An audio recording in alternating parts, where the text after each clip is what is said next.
Chers frères et chères sœurs, c'est avec beaucoup d'amour pour le Seigneur que je vous salue, vous tous les participants au 50e congrès eucharistique, en particulier tout le clergé de Irlande et vous qui êtes venus ici pour soutenir l'Église et le congrès eucharistique. Nous allons donc, ce congrès, c'est une occasion pour réfléchir sur l'Église comme communion.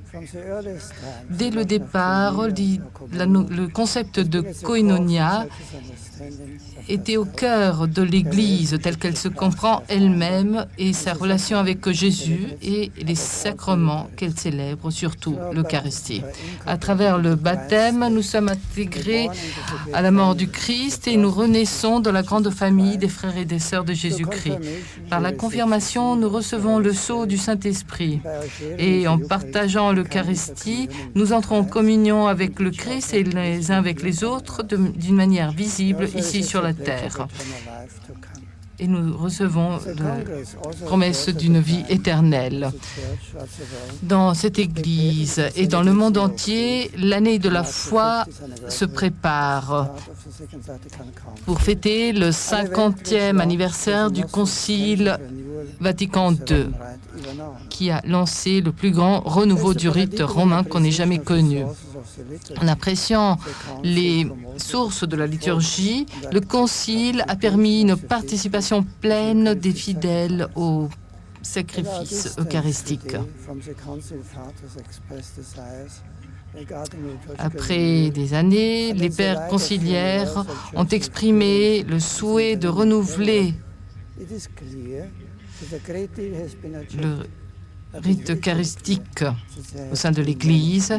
Il est évident qu'il y a eu beaucoup d'incompréhension, d'irrégularité malgré tout ce renouveau. Ce renouveau voulait simplifier l'accès au mystère. La finalité était de conduire les personnes vers une rencontre personnelle avec le Seigneur qui est présent dans l'Eucharistie et avec le Dieu vivant, pour que, à travers ce contact et par l'amour du Christ et l'amour des frères et des sœurs, puisse grandir. Il n'est pas rare donc que la réforme des formes liturgiques soit restée extérieure et que la participation active a été confondue avec une participation extérieure.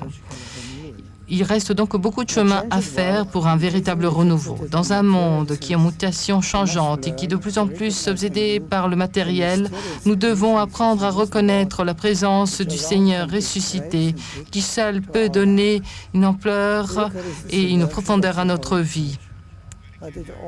L'Eucharistie, c'est le culte de l'Église et demande l'engagement de tout chrétien dans la mission de l'Église. C'est un appel à être le peuple saint du Seigneur, mais la sainteté individuelle aussi doit être célébrée avec simplicité, d'une manière digne et respectueuse. Et donc on est incité à pardonner les péchés, à être lié dans l'esprit et à suivre ce même esprit pour apporter la bonne nouvelle du salut aux autres. L'Eucharistie est la mémoire du sacrifice du Christ sur la croix. Son corps et son sang qui ont été donnés dans le cadre de la nouvelle alliance pour le salut du monde. L'Irlande a pendant 2 siècles été forgée à travers la messe. Les moines, les missionnaires, les prêtres, les martyrs qui ont vécu la foi avec courage chez eux et qui ont diffusé la bonne nouvelle du pardon et du salut de Jésus bien au-delà de leurs frontières. Vous êtes les héritiers d'une Église qui a apporté un monde profond, l'amour profond du Christ et de la mère à beaucoup d'autres.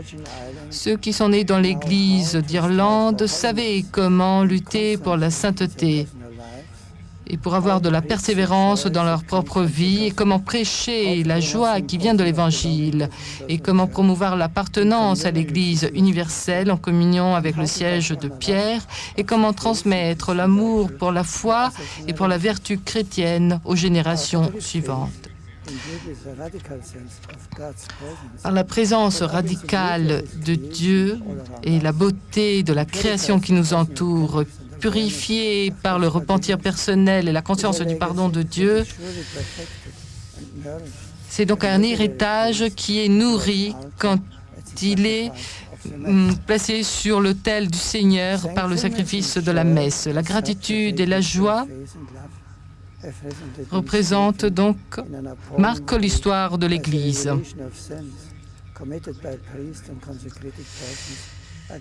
La révélation des péchés qui ont été commis par des prêtres à l'encontre de personnes qui leur avaient été confiées et qui, au lieu de montrer le chemin du Christ, ont abusé de ces personnes, ont miné la crédibilité du message de l'Église. Comment expliquer le fait que les personnes qui ont reçu régulièrement le corps du Seigneur et qui ont confessé leurs péchés aient pu l'offenser ainsi? Cela reste un mystère. Leur christianisme n'était plus probablement nourri par la rencontre joyeuse avec le Christ. C'était devenu une simple habitude.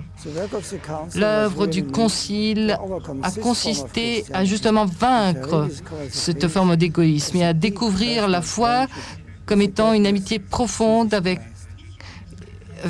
Jésus, avec sa bonté. Le congrès eucharistique a ce même but. Nous voulons ici rencontrer le Seigneur ressuscité. Nous lui demandons de nous toucher en profondeur pour que, en communion avec les apôtres,